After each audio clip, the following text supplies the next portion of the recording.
ವಾಕ್ಯ ಹೃದಯಾಂತರಾಳದಿಂದ ಕೇಳುವವರಿಗೆ ಸಂತೋಷ.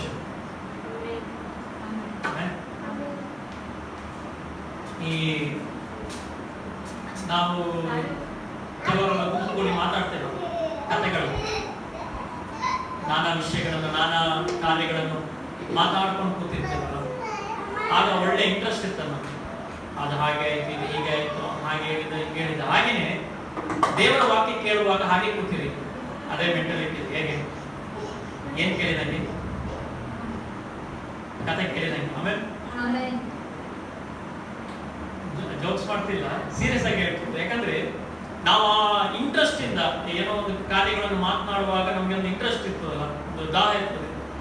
ಮಾತನಾಡಿದಾಗ ಅದಕ್ಕೊಂದು ನಗೋದು, ಸಂತೋಷ ಪಡೋದು, ಆಮೇಲೆ ಗೇಲಿ ಮಾಡೋದು, ನಾನಾ ಕಾರ್ಯಗಳು ಇರ್ತದೆ. ಸೊ ವಾಕ್ಯ ಕೇಳುವಾಗ ವಾಕ್ಯದ ಅನುಭವವನ್ನು ನಾವೇನ್ ಮಾಡ್ಬೇಕು, ಅನುಭವಿಸಬೇಕು ನಮ್ಮ ಜೀವಿತದಲ್ಲಿ. ಆಮೇಲೆ ಅಯ್ಯೋ ಬಂದು ಕೂತ ಕೂಡಲೇ ಯಾವಾಗ ಇದು ಮುಗಿತದೆ ಎಂಬುದಾಗಿ ನಾವಿಲ್ಲಿ ಆಗಿರ್ಬಾರ್ದು. ನಾನು ಚಿಕ್ಕದಾಗಿರುವಂತ ಒಂದು ಆಲೋಚನೆ ಮುಂದೆ ಇಟ್ಟು ನಾನು ಈ ವಾಕ್ಯ ಸಂದೇಶವನ್ನು ಮುಗಿಸ್ತೇನೆ. ದೇವರು ನಿಮ್ಮೆಲ್ಲರನ್ನು ಆಶೀರ್ವದಿಸ್ತೇನೆ. ಆಮೆನ್. ಹಲ್ಲೆಲೂಯಾ.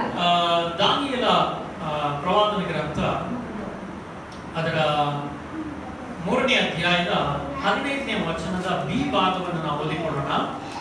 ದಾನಿಯೇಲ ಪ್ರವಾದನ ಗ್ರಂಥ ಅದರ 3ನೇ ಅಧ್ಯಾಯದ 15ನೇ ವಚನದ ಬಿ ಭಾಗ.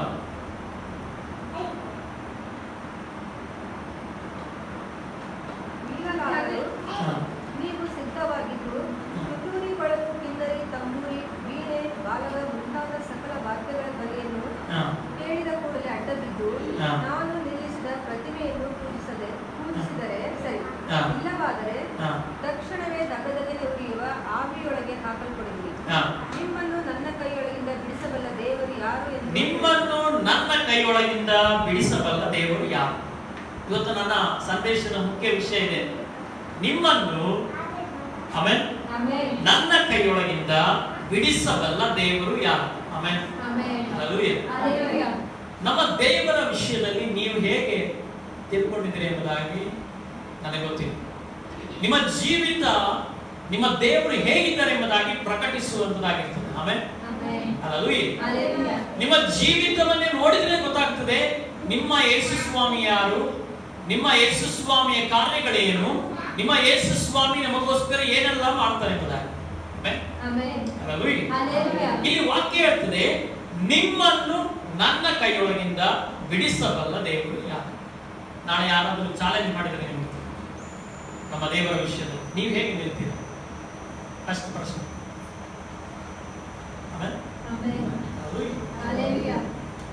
ನಮ್ಮ ಜೀವಿತದಲ್ಲಿ ಈ ಲೋಕದಲ್ಲಿ ದೇವರ ಸನ್ನಿಧಾನದಲ್ಲಿ ನಾನಾ ಕಾರ್ಯಗಳು ನಡೀತದೆ, ನಾನಾ ವಿಷಯಗಳು ಸಂಭವಿಸ್ತದೆ, ನಾನಾ ವಿಷಯಗಳು ಆಗ್ತದೆ. ಆದ್ರೆ ನಮ್ಮ ಯೇಸು ಸ್ವಾಮಿಯ ಅನುಭವ ವ್ಯತ್ಯಾಸವಾದದ್ದಾಗಿದೆ. ಏನು ವ್ಯತ್ಯಾಸ? ಅದು ನಮಗೆ ಒಂದು ಚಾಲೆಂಜ್ ಅನ್ನು ಕೊಡುವಂತದ್ದಾಗಿದೆ, ಏನೋ ಒಂದು ಸಾಧನೆ ಮಾಡುವಂತ ಹಂತಕ್ಕೆ ನಮ್ಮನ್ನು ನಡೆಸುವಂತದ್ದಾಗಿರ್ತದೆ.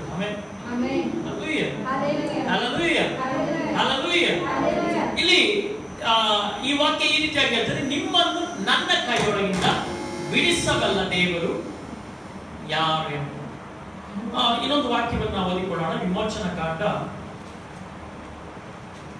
ಅದರ 5ನೇ ಅಧ್ಯಾಯದ ವಿಮೋಚನಾ ಕಾಂಡ ಅದರ 5ನೇ ಅಧ್ಯಾಯದ 2ನೇ ವಚನ. ಯೆಹೋವನೆಂಬವನು ಯಾರು? ಅದಕ್ಕೆ ಪರಮಾನು ಯೆಹೋವನೆಂಬವನು ಯಾರು? ಪ್ರಶ್ನೆ ಯಾರು ಕೇಳ್ತಿರೋದು? ಐಗುಪ್ತ ದೇಶದ ರಾಜ ಕೇಳ್ತಿದ್ದಾನೆ. ಅದಕ್ಕೆ ಪರಮಾನು ಯೆಹೋವನೆಂಬವನು ಯಾರು? ಯೆಹೋವನು ಎಂಬವನು ಯಾರು? ಯಾರಿಗೆ ಕೇಳ್ತಿರೋದು? ಮೋಶೆ ಮತ್ತೆ ಆರೋನ್. ಹಲ್ಲೆಲೂಯಾ. ಆಗ ಯಾರಾದ್ರೂ ನಿಮಗೆ ಪ್ರಶ್ನೆ ಕೇಳಿದ್ರೆ, ನಿಮ್ಮ ದೇವರ ಕುರಿತು ಪ್ರಶ್ನೆ ಕೇಳಿದ್ರೆ ನೀವು ಹೇಗೆ ವರ್ಣಿಸ್ತೀರ ನಿಮ್ಮ ದೇವರ?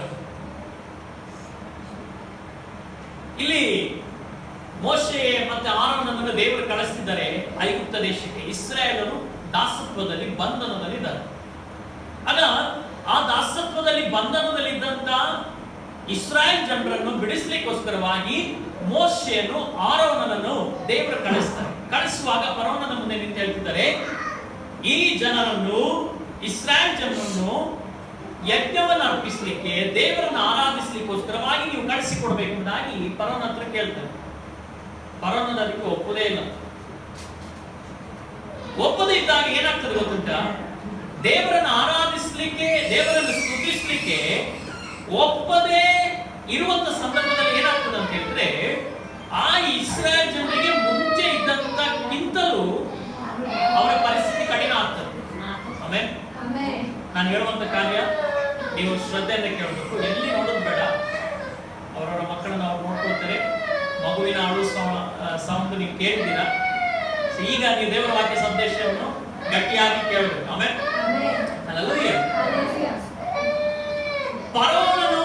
ಫರೋಹನಿಗೆ ಹೋಗಿ ಮೋಶೆ, ಆರೋನ ಇದನ್ನು ತಿಳಿಸಿದಾಗ ಇಸ್ರಾಯೇಲ್ ಜನರು ಏನ್ ಮಾಡ್ತಾರೆ ಅಂತ ಹೇಳಿ, ಇಸ್ರಾಯೇಲ್ ಜನರಿಗೆ ಏನಾಗ್ತದೆ ಗೊತ್ತುಂಟ, ಅವರ ಕೆಲಸ ಕಠಿಣ ಆಗ್ತದೆ. ಅವರು ಇಸ್ರಾಯೇಲ್ ಜನರು ಏನ್ ಮಾಡ್ತಿದ್ರು ಅಂದ್ರೆ ಇಟ್ಟಿಗೆ ಮಾಡ್ತಾ ಇದ್ರು. ಆಮೇಲೆ ಏನ್ ಮಾಡ್ತಾ ಇದ್ರು? ಆಗ ಫರೋಹನ ಏನ್ ಆಜ್ಞಾಪಿಸ್ತಾನಂದ್ರೆ, ಇಸ್ರಾಯೇಲರ ಮೇಸ್ತ್ರಿಗೆ ಆಜ್ಞಾಪಿಸ್ತಾನೆ, ಇನ್ನು ಅವರಿಗೆ ನೀನು ಹುಲ್ಲು ಕೊಡುವುದಿಲ್ಲ, ಹುಲ್ಲನ್ನು ಅವರೇ ಹೋಗಿ ತಗೊಂಡ್ಬರ್ಬೇಕು, ಒಣ ಹುಲ್ಲನ್ನು ಅವರೇ ಹೋಗಿ ತಗೊಂಡ್ಬರ್ಬೇಕೆಂಬುದಾಗಿ ಯಾರು ಆಜ್ಞಾಪಿಸ್ತಾರೆ? ಫರೋಹನ. ಯಾಕೆ? ಮೋಶೆ ಹೋಗಿ ಕೇಳ್ತಿದ್ದಾನೆ, ಆರೋನ ಹೋಗಿ ಕೇಳ್ತಿದ್ದಾನೆ, ಆರಾಧನೆ ಮಾಡ್ಲಿಕ್ಕೆ ನೀವು ಈ ಜನರನ್ನು ಕಳಿಸಿಕೊಡ್ಬೇಕು ನೀವು ಅಂತ ಹೇಳಿದಾಗ ಫರೋಹನ ಅವರ ಕೆಲಸವನ್ನು ಇನ್ನ ಕಠಿಣ ಪಡಿಸ್ತಾರೆ. ಇಸ್ರಾಯೇಲ್ ಜನರಿಗೆ ಕಷ್ಟ ಆಗ್ತದೆ. ಇಸ್ರಾಯೇಲ್ ಜನರು ಗುಣಗುಡುತ್ತಾರೆ. ಇಸ್ರಾಯೇಲ್ ಜನರು, ಅಯ್ಯೋ ಇವನು ಬಂದು ನಮ್ಮ ಪ್ರಾಣವನ್ನು ಹಿಂಡ್ತಿದ್ದಾನಲ್ಲ, ಇವನು ಬಂದು ನಮ್ಮನ್ನು ಇನ್ನ ಕಷ್ಟಕ್ಕೆ, ಇನ್ನ ಇಕ್ಕಟ್ಟಿಗೆ ಒಳ ಮಾಡಿದ್ನಲ್ಲ. ಹಾಗೆ ಈ ಪ್ರಶ್ನೆ ಬರ್ತಾ ಉಂಟು. ಏನ್ ಪ್ರಶ್ನೆ? ದಾನಿಯೇಲ ಪ್ರವಾದನ ಗ್ರಂಥದಲ್ಲಿ ಒಂದು ಮಾತಿಗೆ ಬರ್ತಾ ಉಂಟು, ನಿಮ್ಮನ್ನು ನನ್ನ ಕೈಯೊಳಗಿಂದ ಬಿಡಿಸಬಲ್ಲ ದೇವರು ಯಾರು? ಪ್ರಶ್ನೆ. ಇಲ್ಲಿ ಫರೋಹನ ಕೇಳ್ತಿದ್ದಾನೆ, ಯೆಹೋವನೆಂಬವನು ಯಾರು? ಈಗ ದೇವರು ಪ್ರಕಟಿಸಬೇಕಲ್ಲ ಯಾರಂತ. ಈಗ ನಿಮಗೆ ಹೋಗ್ತಾ ಹೋಗ್ತಾ ಅರ್ಥ ಆಗ್ತದೆ ಏನ್ ವಿಷಯ ಅಂತ ಹೇಳಿದ್ರೆ, ಪ್ರಿಯವರ ಮಕ್ಕಳೇ, ನಮ್ಮ ಜೀವಿತದಲ್ಲಿ ನಾವು ಯಾವಾಗ ಕ್ರಿಸ್ತನ ಬಳಿಗೆ ಬರ್ತಾ ಇರ್ತೇವಲ್ಲ, ಅಥವಾ ದೇವರನ್ನು ಆರಾಧಿಸಲಿಕ್ಕೆ ನಾವು ಬರ್ತೇವಲ್ಲ, ಆಗ್ಲೇ ನಮಗೆ ಶೋಧನೆ, ಬೇರೆ ದಿನಗಳಿರಲ್ಲ. ನೀವು ಮನೆಯಲ್ಲಿ ಪ್ರಾರ್ಥನೆ ಇಟ್ಟಾಗ ಶೋಧನೆ, ನೀವು ಆರಾಧನೆಗೆ ಬರುವಾಗ ನಿಮಗೆ ಶೋಧನೆ, ನಿಮಗೆ ಏನಾದ್ರೂ ಕಾರ್ಯಗಳಾಗುವಾಗಲೇ ಅಥವಾ ದೇವರಿಗೋಸ್ಕರ ನೀವು ಮಾಡುವಾಗಲೇ ನಿಮಗೆ ಶೋಧನೆ, ದೇವರ ಸಂಧಾನದಲ್ಲಿ ಸಮಯವನ್ನು ಕಳೆಯುವಾಗಲೇ ಶೋಧನೆ. ಬೇರೆ ಬೇರೆ ದಿನದಲ್ಲಿ ನೀವು ಶೋಧನೆ ಇರಲ್ಲ, ನೀವು ಆರಾಮಿರ್ತೀರಿ. ಇಲ್ಲಿ ಇಸ್ರಾಯೇಲ್ ಜನರು ಆರಾಮ್ ಕೆಲಸ ಮಾಡ್ಕೊಂಡಿದ್ರು, ಇಟ್ಟಿಗೆ ಕೆಲಸ ಮಾಡ್ಕೊಂಡು ಆರಾಮಾಗಿದ್ರು. ಆದ್ರೆ ಅವರ ಜೀವಿತದ ಒಂದು ಕಾರ್ಯ ನಡೀತಿದೆ. ಏನ್ ಕಾರ್ಯ ಅಂತ ಹೇಳಿದ್ರೆ, ಈ ಆರೋನನು ಮೋಶೆ ಹೋಗಿ ಅವರನ್ನ ಆರಾಧಿಸ್ಲಿಕ್ಕೋಸ್ಕರ ನೀವು ಕಳಿಸಿಕೊಡ್ಬೇಕೆಂಬುದಾಗಿ ಹೇಳಿದಾಗ, ಈ ಸ್ಥಳದಲ್ಲಿ ಆಗಲ್ಲ, ಬೇರೊಂದು ಸ್ಥಳಕ್ಕೆ ನಾವು ಆರಾಧನೆಗೆ ಹೋಗ್ಬೇಕು, ಕಳಿಸಿಕೊಡಿ ಎಂಬುದಾಗಿ ಹೇಳಿದಾಗ ಇಸ್ರಾಯೇಲ್ ಜನರ ಒತ್ತಡ ಜಾಸ್ತಿ ಆಯ್ತು, ಕಷ್ಟ ಜಾಸ್ತಿ ಆಯ್ತು, ಕೆಲಸ ಜಾಸ್ತಿ ಆಯ್ತು. ಇಟ್ಟಿಗೆ ಎಷ್ಟು ಮಾಡ್ತಿದ್ರು ಅಷ್ಟೇ ಮಾಡಬೇಕು, ಹುಲ್ಲನ್ನು ತಂದು ಮಾಡಬೇಕು. ಸೊ ಇವತ್ತು ನಾವು ಆರಾಧನೆಗೆ ಬರುವಾಗ ಒಂದು ವೇಳೆ ನಮ್ಮ ಕಷ್ಟ ಜಾಸ್ತಿ ಆಗ್ಬೋದು. ಆಮೇಲೆ ಪ್ರಾರ್ಥನೆಗೋಸ್ಕರ ದೇವರ ಸನ್ನಿಧಾನದಲ್ಲಿ ಒಪ್ಪಿಸಿಕೊಡುವಾಗ ನಮ್ಮ ಇಕ್ಕಟ್ಟು ಜಾಸ್ತಿ ಆಗ್ಬೋದು. ಇಲ್ಲಿ ಪ್ರಶ್ನೆ ಬರ್ತಾ ಉಂಟು. ಏನ್ ಪ್ರಶ್ನೆ? ಯೆಹೋವನೆಂಬ ವನು ಯಾರು ಫರೋಹನ ಕೇಳ್ತಾರೆ. ಈಗ ತೋರಿಸ್ಬೇಕಲ್ಲ, ನಿರೂಪಿಸಿ. ಆಮೇಲೆ ಇಲ್ಲಿ ದಾನಿಯೇಲ ಪ್ರವಾದನ ಗ್ರಂಥದಲ್ಲಿ ಶದ್ರಕ್, ಮೇಷಕ್, ಅಬೇದ್ನೆಗೋವರಿಗೆ ರಾಜನ ಕೇಳ್ತಿದ್ದಾನೆ, ನಿಮ್ಮನ್ನು ನನ್ನ ಕೈಯೊಳಗಿಂದ ಬಿಡಿಸಬಲ್ಲ ದೇವರು ಯಾರು? ಇವತ್ತು ನಿಮ್ಮ ಜೀವಿತದಲ್ಲಿ ಬರುವಂತ ಇಕ್ಕಟ್ಟುಗಳು, ಸಮಸ್ಯೆಗಳು, ಕಠಿಣವಾದ ಪರಿಸ್ಥಿತಿಗಳು ನಿಮ್ಮ ಒಳಗಿರುವಂತ ದೇವರು ಯಾರೆಂಬುದಾಗಿ ತೋರಿಸುತ್ತದೆ.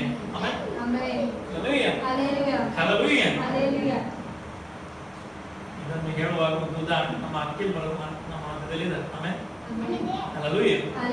ಅವ್ರು ಇಲ್ಲಿ ಈ ಸಭೆಗೆ ಬಂದ ನಂತರನೇ ಅವ್ರು ಚರ್ಚೆಗೆ ಬರ್ತಿರೋದು. ನಮ್ಮ ಮನೇಲಿ ಉಳ್ಕೊಂಡಿದ್ದಾರೆ. ಇವತ್ತು ಆಕ್ಚುಲಿ ಅವರಿಗೆ ಕೆಲಸಕ್ಕೆ ಹೋಗ್ಬೇಕಿತ್ತು. ರಜೆ ದಿನಗಳು ಇರೋದ್ರಿಂದ ಸಂಡೇ ದಿನ ಕೆಲಸ ಕಾರ್ಯಗಳು ಇದೆ ಎಂಬುದಾಗಿ ಹೇಳಿದ್ದಾರೆ. ಕೆಲಸಕ್ಕೆ ಹೋಗ್ಬೇಕು. ಅವರು ಓನರ್ಗೆ ಗಟ್ಟಿಯಾಗಿ ಹೇಳಿದ್ದಾರೆ, ನಾನು ಚರ್ಚಿಗೆ ಹೋಗಿನೇ ಕೆಲಸಕ್ಕೆ ಬರೋದಂತೆ. ಕಳೆದ ದಿನಗಳಲ್ಲಿ, ಪ್ರಾರಂಭವಾದ ದಿನಗಳಲ್ಲಿ ನಾವು ಹೇಳಿದ್ವಿ, ಸಂಡೇ ರಜೆ ನಮ್ಗೆ ಬೇಕೇ ಬೇಕು, ಚರ್ಚಿಗೆ ನಾನು ಆರಾಧನೆಗೆ ಹೋಗ್ಲೇಬೇಕು, ಆದ್ರೆ ಮತ್ತೆ ಇಲ್ಲಿ ಕೆಲಸ ಮಾಡ್ತೇನೆ ಎಂಬುದಾಗಿ ನೀವು ಹೇಳ್ಬೇಕು. ಎಲ್ಲಿ ಹೋದ್ರು ಪ್ರಾರಂಭ, ಮತ್ತೆ ನಂತರ ಹೇಳೋದಲ್ಲ. ಆಮೇಲೆ ಅವ್ರ ಜೊತೆ ಹೋದಂತ ಇನ್ನೊಬ್ಬ ಸಹೋದರನಿದ್ದಾನೆ, ಯಾರಂತ ನಾನು ಹೇಳಲ್ಲ, ಅವನಲ್ಲಿ ಎಕ್ಸ್ಕ್ಯೂಸ್ ತಗೊಂಡ ಅಲ್ಲ ಏನೋ ಎಕ್ಸ್ಕ್ಯೂಸ್ ಎಲ್ಲ ತಗೊಂಡಿದ್ದಾನೆ, ಅವನ ಕೆಲಸನೇ ಹೋಯ್ತು. ಅವನ ಕೆಲಸದಿಂದ ತೆಗ್ದೆ ಹಾಕಿ. ಈಗ ಇವರು ಪ್ರಾರಂಭದಲ್ಲೇ ಹೇಳಿದ್ರು ನನಗೆ ಸಂಡೇ ನಾನು ಚರ್ಚಿಗೆ ಹೋಗ್ಲೇಬೇಕು ಎಂಬುದಾಗಿ ಹೇಳಿ. ಆಗ ಏನಾಯ್ತು ಗೊತ್ತುಂಟಾ, ಇವರ ಪ್ರಮೋಷನ್ ಜಾಸ್ತಿ ಆಯ್ತು. ಅವರು ಇವನನ್ನು ಕೆಲಸದಿಂದ ತೆಗೆದು ಹಾಕಲಿಲ್ಲ. ಈಗ ಈಗ ನಿನ್ನೆ ದಿನ ಬಂದವರು ಹೇಳ್ತಾ ಇದ್ರು, ಒಂದು ವಿಷಯ ಹೇಳ್ತಾ ಇದ್ರು. ಓನರ್ ಹೇಳಿದ್ದಾರೆ ಅವರಿಗೆ ಬೆಳಿಗ್ಗೆ ನೀನು 6 ಗಂಟೆಯಿಂದ ಬೆಳಿಗ್ಗೆ ಬೇಗ ಬಂದು ಕೆಲಸ ಮಾಡ. ಅದಕ್ಕೆ ಇವರೊಂದು ಆಫರ್ ಹಾಕಿದ್ರು, ನಾನು ತರಕಾರಿ ಎಲ್ಲ ತಿನ್ನಲ್ಲ, ನನಗೆ ಮೀನು ಮಾಂಸ ಕೊಟ್ಟರೆ ಮಾತ್ರ ನಾನು ಬರುದು ಅಂತ ಹೇಳಿ. ಸಂಡೇ ರಜೆ ಅಥವಾ ಸಂಡೇ ಆರಾಧನೆ ಮುಗಿದ ನಂತರನೇ ಏನಿದ್ರು ಕೆಲಸ ಕಾರ್ಯಗಳು ನೋಡಿ. ಅವ್ರಿಗೆ ಮೊನ್ನೆ ಬಂದಿರೋದು ಆರಾಧನೆಗೆ, ಮೊನ್ನೆ ಅವ್ರು ಇಲ್ಲಿ ಬಂದ ಮೇಲೆ ಚರ್ಚಿಗೆ ಬರ್ತಿರೋದು. ಅವರ ಅಕ್ಕ ಮತ್ತೆ ಅವರ ಅಮ್ಮ ಅಲ್ಲಿ ಚರ್ಚಿಗೆ ಹೋಗ್ತಾ ಇದ್ದಾರೆ, ರಜೆ ಚರ್ಚಿಗೆ ಹೋಗ್ತಾ ಇದ್ದಾರೆ. ಆದ್ರೆ ಅವರು ಓನರಿಗೆ ಕಠಿಣವಾಗಿ ಹೇಳ್ತಿದ್ದಾರೆ, ದೃಢವಾಗಿ ಹೇಳ್ತಿದ್ದಾರೆ, ನನಗೆ ಸಂಡೇ ರಜೆ, ನೀವೇನ್ ಬೇಕಾದ್ರೆ ಮಾಡಿ. ಆಮೇಲೆ ಇವರ ಜೊತೆ ಹೋದಂತ ಒಬ್ರು ಬಿದ್ದೋಗಿದ್ದಾರೆ. ಅವ್ರು ಎಕ್ಸ್ಕ್ಯೂಸ್ ತಗೊಂಡ್ರು, ಏನಾದ್ರು ತಗೊಂಡು ಮಾಡಿದ್ರು, ಲಾಸ್ಟಿಗೆ ಅವ್ರನ್ನ ಕೆಲಸದಿಂದ ತೆಗೆದು ಹಾಕಿದ್ರು. ಈಗ ಮನೆಗೆ ಕೂತಿದ್ದಾರೆ. ಆಮೇಲೆ ಆರಾಧನೆಗೆ ಬಂದ್ರು. ನಾನು ಏನ್ ಹೇಳ್ತಿದ್ದೇನೆ ಅಂತ ಹೇಳಿದ್ರೆ, ನಾವು ದೇವರ ವಾಕ್ಯ ಎಲ್ಲರಿಗೆ ನೇರ. ಆಮೇಲೆ ಎಕ್ಸ್ಕ್ಯೂಸ್ ಯಾರಿಗಿಲ್ಲ ಇಲ್ಲಿ ಯಾರಿಗೆ ಎಕ್ಸ್ಕ್ಯೂಸ್ ಇಲ್ಲ. ಯಾಕಂದ್ರೆ ಇದು ನಾನು ಮಾತನಾಡೋದಲ್ಲ, ಪವಿತ್ರಾತ್ಮನ ಮಾತನಾಡ್ತಿರೋದು. ನಿಮ್ಮ ದೇವರು ಯಾರೆಂಬುದಾಗಿ ನೀವು ನಿರೂಪಿಸಿ ತೋರಿಸ್ಬೇಕು. ನಾನು ಬಂದು ಹೇಳಿಕ್ಕಾಗಲ್ಲ. ಯಾವಾಗಲೂ ನಿಮ್ಮ ಪಕ್ಕದಲ್ಲಿ ಬಂದು ಪಾಸ್ಟರ್ ಬಂದು ಪಕ್ಕದಲ್ಲಿ ಬಂದು ನಿರೂಪಿಸಿ ತೋರಿಸ್ಲಿಕ್ಕಾಗಲ್ಲ. ನೀವಿರುವಂತ ಸ್ಥಳದಲ್ಲಿ ನಿಮ್ಮ ದೇವರು, ನಿಮ್ಮ ಯೇಸು ಸ್ವಾಮಿ ಯಾರೆಂಬುದಾಗಿ ನೀವು ತೋರಿಸ್ಬೇಕು. Hallelujah, hallelujah. ಇವತ್ತು ಅವ್ರಿಗೆ ಹೋಗ್ಲಿಕ್ಕಿಂತ ಆಕ್ಚುಲಿ ಅವ್ರಿಗೆ ಆಲ್ರೆಡಿ ಗೊತ್ತಾಗಿದೆ. ಫೋನ್ ಬಂದಿಲ್ಲಲ್ಲ, ಬಂದಿಲ್ಲ. ಅವ್ರಿಗೆ ಗೊತ್ತು ಇವ್ರು ಚರ್ಚ್ ಮುಗಿಸಿನೇ ಬರೋದಂತ. ಆಮೇಲೆ ಹಲ್ಲೆಲೂಯಾ. ಅವ್ರಿಗೆ ಅರ್ಥ ಆಯ್ತು. ಇನ್ನು ಫೋನ್ ಮಾಡಿ ಎಷ್ಟು ಫೋನ್ ಮಾಡಿದ್ರು ಇವ್ನು ಎತ್ತಲ್ಲ, ಇವ್ನು ಬರಲ್ಲ ಎಂಬುದಾಗಿ ಅವ್ರಿಗೆ ಗೊತ್ತಾಯ್ತು. ಇನ್ನು 2 ಗಂಟೆ ಮೇಲೆ ಹೋಗ್ತಾರ. ನಾನು ಏನ್ ಹೇಳ್ತಿಲ್ಲ ಅಂತ ಹೇಳಿದ್ರೆ, ನೀವು ಹೋಗುವಂತ ಸ್ಥಳದಲ್ಲಿ, ನೀವಿರುವಂತ ಮನೆಯಲ್ಲಿ, ನೀವಿರುವಂತ ಜಾಗದಲ್ಲಿ ನಿಮ್ಮ ದೇವರು ಯಾರೆಂಬುದಾಗಿ ನೀವು ನಿರೂಪಿಸಿ ತೋರಿಸಬೇಕು. ಆಮೇಲೆ ಹಲ್ಲೆಲೂಯಾ. ಅವರಿಗೆ ಕಳೆದ ದಿನಗಳಲ್ಲಿ ಅವರಿಗೆ ಕೆಲವು ವಿಷಯಗಳಲ್ಲಿ ಕಠಿಣವಾಗಿತ್ತು, ಕೆಲವು ಒಂದು ರೀತಿಯಲ್ಲಿ ಹಿಂಸೆಗಳಿತ್ತು ಕೆಲಸ ಸ್ಥಳಗಳಲ್ಲಿ. ಚರ್ಚಿಗೆ ಹೋಗ್ತೇನೆ ಎಂಬುದಾಗಿ ಹೇಳಿದಾಗ ನಾನಾ ಕಾರ್ಯಗಳು ಉಂಟಾಯಿತು, ಆದ್ರೆ ಅವರು ಬಿಟ್ಟುಕೊಟ್ಟಿಲ್ಲ. ಆಮೇಲೆ ಹಲ್ಲೆಲೂಯಾ. ಮತ್ತು ತಿರುಗಿ ಹೇಳಿದ್ರೆ ನಾನು ಚರ್ಚಿಗೆ ಹೋಗ್ಲೇ. ಇವತ್ತು ನಮ್ಮ ಸಾಕ್ಷಿ ನಮ್ಮ ಸಭೆಯಲ್ಲೇ ಇದ್ದಾರೆ. ನಾನೇನು ಹೇಳ್ತಿದ್ದೇನೆ ಅಂತ ಹೇಳಿದ್ರೆ, ಪ್ರಿಯದೇವರ ಮಕ್ಕಳೇ, ಇಲ್ಲಿ ವಾಕ್ಯ ಹೇಳ್ತಾ ಉಂಟು, ಮೋಶೆ ಆರೋನನಿಗೆ ಈಗ ಪ್ರಶ್ನೆ ಆಯ್ತು. ಎಲ್ಲ ಇಸ್ರಾಯೇಲ್ ಜನರು ಬಂದು ಮೋಶೆಗೆ ಆರೋನನಿಗೆ ಬೈತಾ ಇದ್ದಾರೆ. ಏನಂತ ಬೈತಾ ಇದ್ದಾರೆ? ನೀನು ಬಂದ ಮಾರಾಯ, ನೀನ್ ಬಂದ್ಬಿಟ್ಟು ನಮಗೆ ಹಿಂಸೆಗೆ ಒಳ ಮಾಡಿದ್ದಲ್ಲ ಅಂತ ಹೇಳಿ ಇಸ್ರಾಯೇಲ್ ಜನರು ಈ ಮೋಶೆಗೆ ವಿರುದ್ಧವಾಗಿ ಗುಣಗುಡ್ತಾ ಇದ್ದಾರೆ. ಮೋಶೆ ದೇವರಲ್ಲಿ ಹೋಗಿ ಪ್ರಾರ್ಥನೆ ಮಾಡ್ತಿದ್ದಾರೆ, ದೇವರೇ, ಈ ಜನರಿಗೆ ಇಕ್ಕಟ್ಟಿಗೆ ನೀನು ಯಾಕೆ ಸಿಲುಕಿಸಿದ್ದು, ಕಷ್ಟಕ್ಕೆ ನೀನು ಯಾಕೆ ಸಿಲುಕಿಸಿದ್ದು ಎಂಬುದ. ಆಗ ವಿಮೋಚನ ಕಾಂಡ 6ನೇ ಅಧ್ಯಾಯದ ಅದರ 3ನೇ ವಚನ ನಾವು ಓದಿಕೊಳ್ಳೋಣ. ವಿಮೋಚನ ಕಾಂಡ 6ನೇ ಅಧ್ಯಾಯದ 3ನೇ ವಚನ. ಯಾರು ನಾನು ಯೆಹೋವನು, ಅಬ್ರಹಾಂ, ಇಸಾಕ್, ಯಾಕೋಬರಿಗೆ ನಾನು ಸರ್ವಶಕ್ತನಾದ ದೇವರೆಂಬ ಹೆಸರುಳ್ಳವನಾಗಿದ್ದೇನೆ ಎಂಬುದಾಗಿ ಮೋಶೆ ಸಂಗಡ ದೇವರು ಮಾತನಾಡಿ ಹೇಳ್ತಿದ್ದಾರೆ. ಏನಂತ ಹೇಳ್ತಿದ್ದಾರೆ? ನಾನು ಯೆಹೋವನು, ಅಬ್ರಹಾಂ, ಇಸಾಕ್, ಯಾಕೋಬರಿಗೆ ನಾನು ಸರ್ವಶಕ್ತನಾದ ದೇವರೆಂಬ ಹೆಸರುಳ್ಳವನಾಗಿದ್ದೇನೆ ಎಂಬುದಾಗಿ. ಯಾರಿಗೆಲ್ಲ? ಅಬ್ರಹಾಮನಿಗೆ, ಇಸಾಕನಿಗೆ, ಯಾಕೋಬನಿಗೆ. ಯಾಕೆ ದೇವರು ಇವರ ಹೆಸರುಗಳನ್ನು ತೆಗೆದು ಗೊತ್ತುಂಟಾ? ಈ ಅಬ್ರಹಾಮ, ಇಸಾಕ, ಯಾಕೋಬ ದೇವರು ಯಾರೆಂಬುದಾಗಿ ನಿರೂಪಿಸಿ ತೋರಿಸಿದವರು. ಆಮೇಲೆ ಹಲ್ಲೆಲೂಯಾ. ಅಯ್ಯೋ ದೇವರೇ, ಒಣ ಭೂಮಿ ಇದೆ, ನಾನು ಇಲ್ಲಿ ಏನ್ ಮಾಡ್ಲಿ? ಇಲ್ಲಿ ಬಾವಿ ತೋಡಿದ್ರೆ ನೀರು ಬರ್ತದ? ದೇವರೇ, ಈ ವಿಶಾಲವಾದ ಸ್ಥಳ ಇದೆ, ಒಣಗಿದ ಭೂಮಿ ಇದೆ, ಇಲ್ಲಿ ನಾನು ಹೇಗೆ ಜೀವಿಸ್ಲಿ ಎಂಬುದಾಗಿ ಪ್ರಶ್ನೆ ಕೇಳಿದವರಲ್ಲ ಇವರು. ಇವರು ದೇವರು ಯಾರೆಂಬುದಾಗಿ ಒಣ ಭೂಮಿಯಲ್ಲಿ ನಿರೂಪಿಸಿ ತೋರಿಸಿದವರು. ಬೇರೆಯವರೆಲ್ಲ ಬಂದು ಬಾವಿ ತೋಡಿದ್ರು, ಅಲ್ಲಿ ನೀರು ಬಂದಿರಲಿಲ್ಲ. ಇವರು ಬಾವಿ ತೋಡಿದಾಗ ನೀರು ಬಂತು. ಆಮೆನ್. ಆಮೆನ್. ಹಲ್ಲೆಲೂಯಾ. ಹಲ್ಲೆಲೂಯಾ. ಕಳೆದಿಂದ ನಿಮ್ಗೊಂದು ಸಾಕ್ಷಿ ನಾನು ಹೇಳಿದೆ. ನಮ್ಮ ಉಡುಪಿಯಲ್ಲಿ ಒಬ್ಬರು ಪಾಸ್ಟ್ ಇದ್ದಾರೆ, ಸುನಿಲ್ ಪಾಸ್ಟ್ ಅಂತೇಳಿ. ಅವರು ಮನೆ ತಗೊಂಡ ಜಾಗದಲ್ಲಿ ಮುಂಚೆ ಇದ್ದವರೆಲ್ಲ ಏನ್ ತೋಡಿದ್ದಾರೆ, ಬಾವಿ ತೋಡಿದ್ದಾರೆ. ಆಮೇಲೆ ಆಮೆನ್. ಹಲ್ಲೆಲೂಯಾ. ಹಲ್ಲೆಲೂಯಾ. ನೀರೇ ಬಂದಿಲ್ಲ. ಮುನ್ಸಿಪಾಲಿಟಿ ಒಬ್ಬರು ಬಾವಿ ತೋಡ್ಲಿಕ್ಕೆ ಪ್ಲಾನ್ ಮಾಡಿದ್ರಂತೆ, ಆದ್ರೆ ಆ ಸ್ಥಳದಲ್ಲಿ ನೀರಿಲ್ಲ ಅಂತೇಳಿ ಬಾವಿ ತೋಡ್ಲಿಲ್ಲ. ಆ ಏರಿಯಾದಲ್ಲಿ ನೀರೇ ಇಲ್ಲ ಅಂತ. ಆಮೇಲೆ ಆಮೆನ್. ಇವರು ಬಾವಿ ತೋಡಿದಾಗ ನೀರು ತುಂಬಿ ತುಳುಕಿ ಬಂತ. ಆಮೇಲೆ ಆಮೆನ್. ಹಲ್ಲೆಲೂಯಾ. ಹಲ್ಲೆಲೂಯಾ. ಪ್ರಿಯರ ಮಕ್ಕಳೇ, ನಮ್ಮ ದೇವರು ಯಾರೆಂಬುದಾಗಿ ನಿರೂಪಿಸಿ ತೋರಿಸುವುದು ಯಾವಾಗ ಗೊತ್ತುಂಟಾ? ನಮ್ಮ ಜೀವಿತದಲ್ಲಿ ಇಕ್ಕಟ್ಟು, ಸಮಸ್ಯೆಗಳು, ಒತ್ತಡಗಳು ಜಾಸ್ತಿ ಆಗುವಾಗಲೇ. ಇದು ಯಾರು ಕೊಡೋದು? ಕೆಲವು ಸಂದರ್ಭದಲ್ಲಿ ಯಾರಿಂದ ಬರೋದು? ಸೈತಾನನ ಒಂದು ಕೆಲಸ ನಮ್ಮ ಜೀವಿತದಲ್ಲಿ ಮಾಡ್ಬೇಕಂದ್ರೆ ದೇವರ ಅನುಮತಿ ಕೊಡಬೇಕು, ಇಲ್ಲಾಂದ್ರೆ ಬರಲ್ಲ. ಸೈತಾನ ಬರ್ಲಿಕ್ಕೆ ಆಗಲ್ಲ. ದೇವರ ಅನುಮತಿ ಇಲ್ಲದ ಸೈತಾನ ನಮ್ಮನ್ನು ಮುಟ್ಲಿಕ್ಕೆ ಆಗಲ್ಲ. ಇಲ್ಲಿ ದೇವರು ಮೋಶೆಗೆ ಹೇಳ್ತಿದ್ದಾರೆ, ನಾನು ಸರ್ವಶಕ್ತನಾದ ದೇವರು. ಅಬ್ರಹಾಂ, ಇಸಾಕ್, ಯಾಕೋಬನಿಗೆ ನಾನು ಸರ್ವಶಕ್ತನಾದ ದೇವರಾಗಿದ್ದಾನೆ ಅವರು ನಿರೂಪಿಸಿ ತೋರಿಸ್ತಾ ಇದ್ದಾರೆ. ಈಗ ನೀನು ತೋರಿಸು. ಯಾರಿಗೆ ಹೇಳ್ತಾರೆ? ಮೋಶೆ. Amen. Hallelujah. Hallelujah. Hallelujah. Hallelujah. ಅದರ ಕೆಳಗಿನ ವಚನ ಓದಿಕೊಳ್ಳೋಣ. ಸರ್ವಶಕ್ತನಾದ ದೇವರೆಂಬ ಹೆಸರುಗಳಲ್ಲಿ ಕಾಣಿಸಿಕೊಂಡರೆ ಹೊರತು ಹಾ. ಯೆಹೋವನು ಎಂಬ ನನ್ನ ಹೆಸರಿನಿಂದ ಅವರಿಗೆ ಗೋಚರವಾಗಲಿಲ್ಲ. ಹಾ. ನಾನು ಅವರಿಗೆ ನೀವು ಪ್ರವಾಸವಾಗಿರುವ ಕಾನಾನ್ ದೇಶವನ್ನು ನಿಮಗೆ ಕೊಡುವೆನೆಂಬುದಾಗಿ ದೃಢವಾಗಿ ವಾಗ್ದಾನ ಮಾಡಿದ್ದೇನೆ. ಹಾ. ಐಗುಪ್ತರು ದಾಸರನ್ನಾಗಿ ಮಾಡಿಕೊಂಡಿರುವ ಹಾ. ಇಸ್ರಾಯೇಲರ ಗೋಳು ಈಗ ನನಗೆ ಕೇಳಿಸ್ತು. ಆಮೇಲೆ ಹಲ್ಲೆಲೂಯಾ. ನಾವು ಯಾವಾಗ ಪ್ರಾರ್ಥನೆ ಮಾಡೋದು? ಯಾವಾಗ ಪ್ರಾರ್ಥನೆ ಮಾಡೋದು? ಈಗ ನಮ್ಗೆ ಕೆಲಸ ಎಲ್ಲ ಆರಾಮ ಉಂಟು, ಒಳ್ಳೆ ಇನ್ಕಮ್ ಇದೆ, ಪರ್ಸನ್ ಒಳ್ಳೆ ಇನ್ಕಮ್ ಇದೆ. ನಾವು ಬಂದು ಏನಾದ್ರು ಹೇಳ್ತೇವೆ ಪಾಸ್ಟ್ ಹತ್ರ? ಯಾರಾದ್ರೂ ಹೇಳ್ತೀವಿ ಪಾಸ್ಟ್ ನಮ್ಗೆ ಒಳ್ಳೆ ದುಡ್ಡು ಸಿಕ್ತು, ಒಳ್ಳೆ ಸಂಬಳ ಇದೆ, ಪಾಕೆಟ್ ಎಲ್ಲ ಫುಲ್ ಇದೆ ಅಂತ ಯಾರು ಹೇಳೋದು? ಯಾಕೆ? ಎಲ್ಲಿ ಸ್ವಲ್ಪ ಕೊಡಬೇಕಾಗ್ತದೆ, ಈ ಕಡೆ ಎಲ್ಲಿ ಹಾಕ್ಬೇಕಾಗ್ತದೆ, ಹೇಳಿದ್ರೆ ಅಂತ. ಆದ್ರೆ ಯಾವಾಗ ಓಡಿ ಬರ್ತಾರೆ ಗೊತ್ತುಂಟ? ಸೇವಕರ ಹತ್ರ ಪ್ರೇಯರ್ ಮಾಡಿ ಪಾಸ್ಟ್ರೆ, ಅಥವಾ ಯಾವಾಗ ಸಭೆಗೆ ಓಡಿ ಬರ್ತಾರೆ ಗೊತ್ತುಂಟ? ಬೇಗ ಬೇಗ ಬೇಗ ಓಡಿ ಬರ್ತಾರೆ ಗೊತ್ತುಂಟ? ಯಾವಾಗ ಗೊತ್ತುಂಟ? ಕಷ್ಟ ಬಂದಾಗ, ಇಕ್ಕಟ್ಟು ಬಂದಾಗ, ಎಲ್ಲಾ ಕಡೆಗಳಿಗೆ ಹೋಗಿ ಅಲ್ಲಿ ಪರಿಹಾರ ಆಗಲಿಲ್ಲ ಎಂಬುದಾಗಿ ಬಂದಾಗ ದೇವರ ಆಲಯಕ್ಕೆ ಓಡಿ ಬರ್ತಾರೆ. ಆಮೆನ್. ಹಲ್ಲೆಲೂಯಾ. ಹಲ್ಲೆಲೂಯಾ. ಇವತ್ತು ನಾನು ಹೇಳುವಂತ ಕಾರ್ಯ ಇಷ್ಟೇ. ನಿಮ್ಮ ಜೀವಿತದ ಒಂದೊಂದು ಅನುಭವಗಳಲ್ಲಿ ನಿಮಗೆ ಇಕ್ಕಟ್ಟು ಬರುವಾಗ, ಸಮಸ್ಯೆಗಳು ಬರುವಾಗ, ಅಥವಾ ನೀವು ಒತ್ತಡಕ್ಕೆ ಒಳಗಾಗಿ ಸಿಲುಕಿ ಹೋಗುವಾಗ ಒಂದನ್ನು ನೀವು ತಿಳಿದುಕೊಳ್ಳಬೇಕು. ನನ್ನ ಜೀವಿತದಲ್ಲಿ ದೇವರು ಮಹಿಮೆ ಹೊಂದಲಿಕ್ಕಿದ್ದಾನೆ, ನನ್ನ ಮೂಲಕವಾಗಿ ದೇವರು ಏನನ್ನೋ ಮಾಡಲಿಕ್ಕಿದ್ದಾನೆ ಎಂಬುದಾಗಿ. ಹಲ್ಲೆಲೂಯಾ. ಹಲ್ಲೆಲೂಯಾ.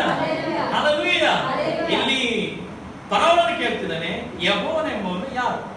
ಈಗ ದೇವರು ನಿರೂಪಿಸಲಿಕ್ಕೆ ಸ್ಟಾರ್ಟ್ ಮಾಡಿದ್ರು, ಪ್ರೊಸೆಸ್ ಸ್ಟಾರ್ಟ್ ಆಗಿದೆ. ಆಮೇಲೆ ದೇವರ ಕ್ರಿಯೆಗಳು ಸ್ಟಾರ್ಟ್ ಆಗಿದೆ. ಆಮೇಲೆ ನಾನು ಅದು ಬೇಗನೆ ಹೇಳಿ ಹೋಗ್ತೇನೆ.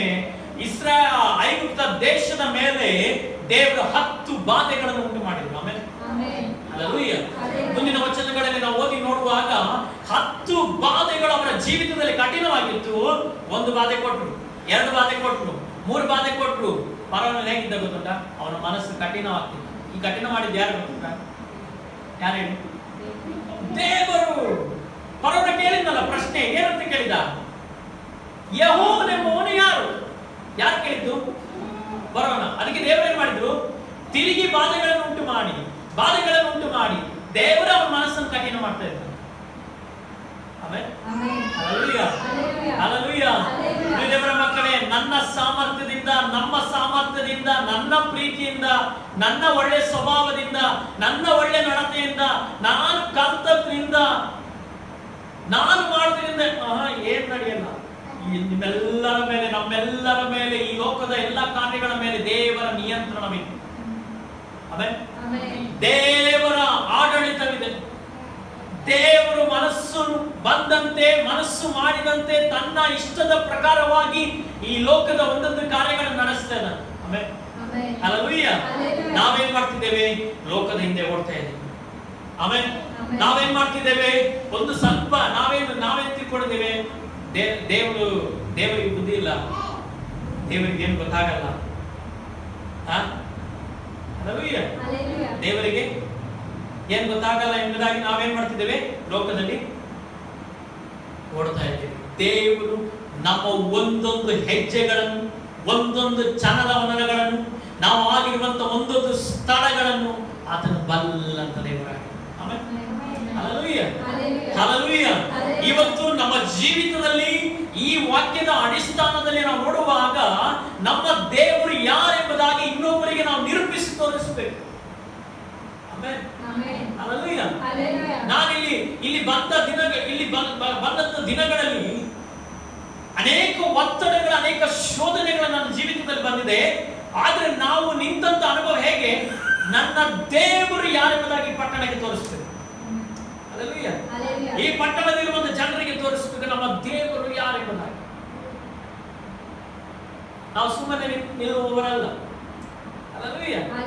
ನಮ್ಮ ಜೀವಿತದ ಅನುಭವ ವ್ಯತ್ಯಾಸ, ನಮ್ಮ ಕಾರ್ಯಗಳು ವ್ಯತ್ಯಾಸ, ನಮ್ಮ ಕ್ರಿಯೆಗಳು ವ್ಯತ್ಯಾಸ.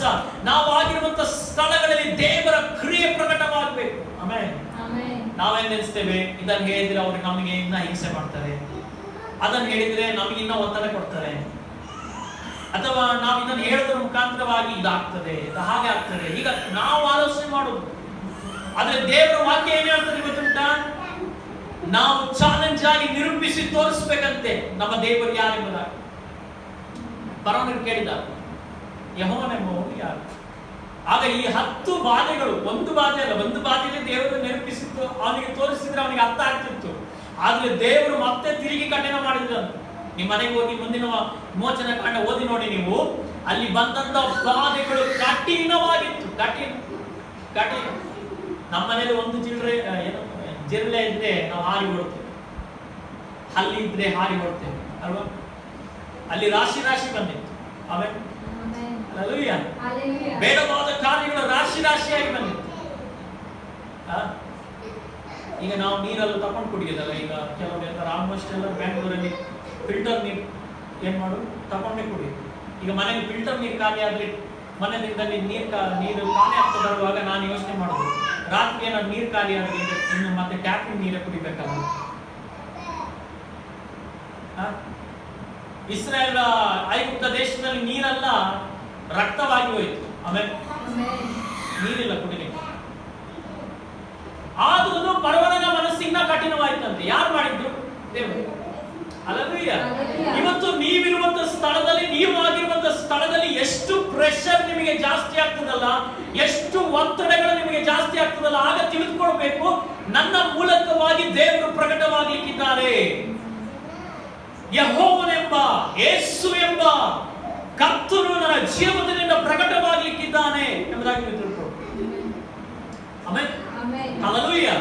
ನೀವು ಸಾಧಾರಣರಾಗಿರುವವರಲ್ಲ, ಸಾಧಾರಣವಾಗಿ ಮಾತನಾಡುವಂತ ವ್ಯಕ್ತಿಗಳಲ್ಲ ನೀವು. ಇನ್ನೊಬ್ಬ ವ್ಯಕ್ತಿಯೊಟ್ಟಿಗೆ ನೀವು ಮಾತನಾಡುವಾಗ ನಿಮ್ಮ ಜೀವಿತದ ಮಾತುಗಳು, ನಿಮ್ಮ ನಡೆನುಡಿಗಳು ವ್ಯತ್ಯಾಸ ಇಂಪಾರ್ಟೆಂಟ್. ಹಲ್ಲೆಲೂಯಾ. ಮಕ್ಕಳು ನೋಡಿ, ಮಕ್ಕಳು ಮನೆಯಲ್ಲಿ ಯಾರಾದ್ರೂ ಕೆಟ್ಟ ಭಾಷೆ ಬಯೋದಿದ್ರೆ ಮಕ್ಕಳ ಬಾಯಿ ಬರ್ತದೆ.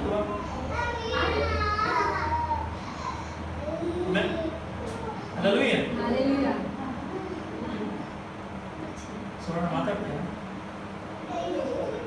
ಮನೆಯಲ್ಲಿ ಯಾರಾದ್ರೂ ಕೆಟ್ಟ ಭಾಷೆ ಮಾತನಾಡೋರಿದ್ರೆ, ದುರ್ಭಾಷೆ, ಬೇಡವಾದ ವಚನಗಳನ್ನು ಮಾತನಾಡೋರಿದ್ರೆ ಏನಾಗ್ತದೆ? ಆಮೇಲೆ ಅದೇ ಭಾಷೆಯನ್ನು ಯಾರು ಕಲಿತಾರೆ? ಮಕ್ಕಳು ಕಲಿತಾರೆ. ಆಮೇಲೆ ಮಕ್ಕಳು ಬೈಕೊಳ್ತಾರೆ. ಯಾರ್ಯಾರು ಬೈಕೊಳ್ಳೋದು?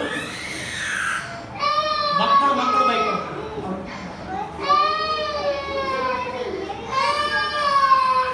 ಮಕ್ಕಳು ಯಾವ ಭಾಷೆಯಲ್ಲಿ? ಅದೇ ಭಾಷೆ. ಅವರಿಗದ್ರ ಮೀನಿಂಗೇ ಗೊತ್ತಿರಲ್ಲ, ಅವರಿಗದ್ರ ಅದರ ಅರ್ಥನೇ ಗೊತ್ತಿರಲ್ಲ, ಸುಮ್ಮನೆ ಬೇಕು. ಇವತ್ತು ನಮ್ಮ ಜೀವಿತದಲ್ಲಿ ನಾವು ಯಾರಾಗಿದ್ದೇವೆ ಎಂಬುದಾಗಿ ಪ್ರಕಟವಾಗುವುದು ಯಾವಾಗ ಅಂತ ಹೇಳಿದ್ರೆ, ನಮ್ಮ ಯೇಸು ಸ್ವಾಮಿಯನ್ನು ಇನ್ನೊಬ್ಬರಿಗೆ ನಾವು ಪ್ರೆಸೆಂಟ್ ಮಾಡಿದಾಗಲೇ, ನಮ್ಮ ಯೇಸು ಸ್ವಾಮಿಯನ್ನು ಇನ್ನೊಬ್ಬರಿಗೆ ನಾವು ಹೇಳಿದಾಗಲೇ, ನಮ್ಮ ಜೀವಿತದ ಶೈಲಿಯಿಂದ, ನಮ್ಮ ಜೀವಿತದ ನಡೆನುಡಿಯಿಂದ ಇನ್ನೊಬ್ಬರು ತಿಳ್ಕೊಳ್ಳುವಾಗಲೇ ಅವರಿಗೆ ಗೊತ್ತಾಗ್ತದೆ ನಮ್ಮ ದೇವರು ಯಾರು. ಆಗ್ಲೇ ಅವರು ಚಾಲೆಂಜ್ ಆಗ್ತದೆ, ಆಗ್ಲೇ ಅವರು ಚಾಲೆಂಜ್ ಆಗಿ ಹೇಳುವುದು, ಅಥವಾ ಆಗ್ಲೇ ಅವರು ಅದನ್ನು ತಿಳಿದುಕೊಳ್ಳಿಕ್ಕೆ ಸಾಧ್ಯವಾಗುವುದು. ಇಲ್ಲಿ ಏನಾಯ್ತು ಗೊತ್ತುಂಟಾ?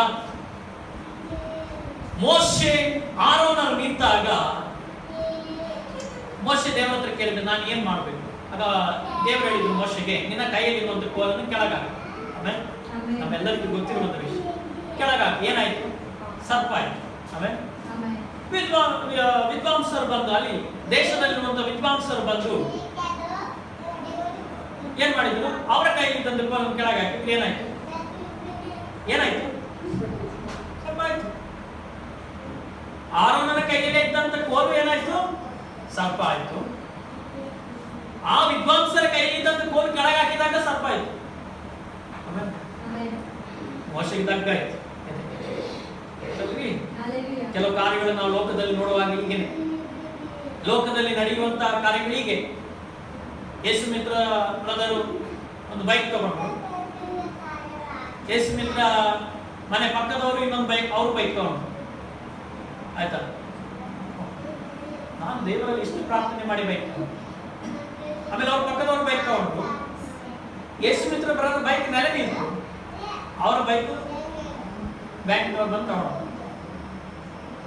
ರಿಸಲ್ಟ್ ಆಗ ಇರಲ್ಲ, ನಾವು ಕಾದು ನೋಡ್ಬೇಕಾಗಿದೆ. ಇದು ಹಾವು, ಇಲ್ಲಿ ಹಾವು.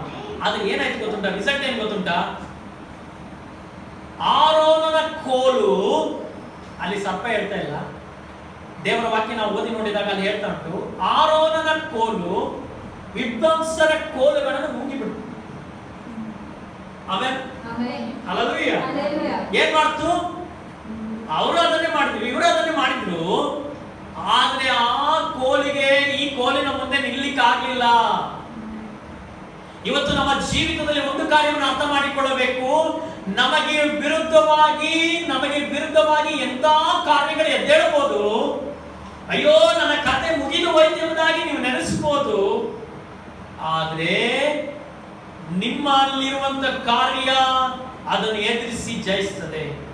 ನಾನು ಅದಕ್ಕೊಂದು ಉದಾಹರಣೆ ಹೇಳ್ತೀನಿ, ಬೇಗ ಹೇಳ್ತೀನಿ. ನಾನು ಹೇಳಿದಂತ ಸಾಕ್ಷಿ, ನಾವು ಹುಬ್ಳಿಯಿಂದ ಪ್ರಯಾಣ ಮಾಡಿ ಬರುವಾಗ ನಮ್ಮ ಕಾರ್ ಆಕ್ಸಿಡೆಂಟ್ ಆಯ್ತು. ಆಮೇಲೆ ನಾನೇ ಓಡಿಸ್ತಿದ್ದೆ 140 ಸ್ಪೀಡಲ್ಲಿ, ಒಳ್ಳೆ ಗಾಡಿ ಓಡಿಸ್ತಿದ್ದೆ ನಾನು. 140 ಸ್ಪೀಡಲ್ಲಿ ಹೋಗ್ತಾ ಇದ್ದೆ, ಓವರ್ಟೇಕ್ ಮಾಡಿ ಹೋದೆ. ಒಂದು ಇಂಡಿಕಾ ಕಾರ್, ನಮ್ದು ಶಿಫ್ಟ್ ಕಾರ್, ದಾಡಾಬಡ ಹೊಡೆದು ಬಿಟ್ಟು ನಮ್ಮ ಕಾರ್ ಒಂದು ಕಡೆ ಹೋಗಿ ನಿಂತು, ಅವರ ಕಾರ್ ಎಲ್ಲಿ ಹೋಗಿ ನಿಂತು. ನಾವು 5 ಜನ ಇದ್ವಿ ಕಾರ್ ಒಳಗೆ. ಹೊರಗೆ ಬಂದು ಒಂದು ಗೀಟ್ ಅಂದ್ರೆ ಅರ್ಥ ಆಗ್ತದೆ ಸರ್, ಒಂದು ಲೈನ್ ಯಾವ ಬ್ಲಡ್ಡಿನ ಮಾರ್ಕ್ ಇಲ್ಲ. ಗ್ಲಾಸ್ ಎಲ್ಲ ಪುಡಿಯಾಗಿ ಎಲ್ಲರ ಪಾಕೆಟ್ ಒಳಗೆ ಕುತ್ಕೊಂಡಿದೆ, ಪುಡಿಯಾಗಿ ಎಲ್ಲರ ಮೈ ಮೇಲೆ ಬಿದ್ದಿದೆ. ಆದ್ರೆ ಒಂದು ಗೀಟು ಏನಿಲ್ಲ, ಒಂದು ಲೈನು ಬ್ಲಡ್ಡಿನ ಮಾರ್ಕ್ ಇಲ್ಲ.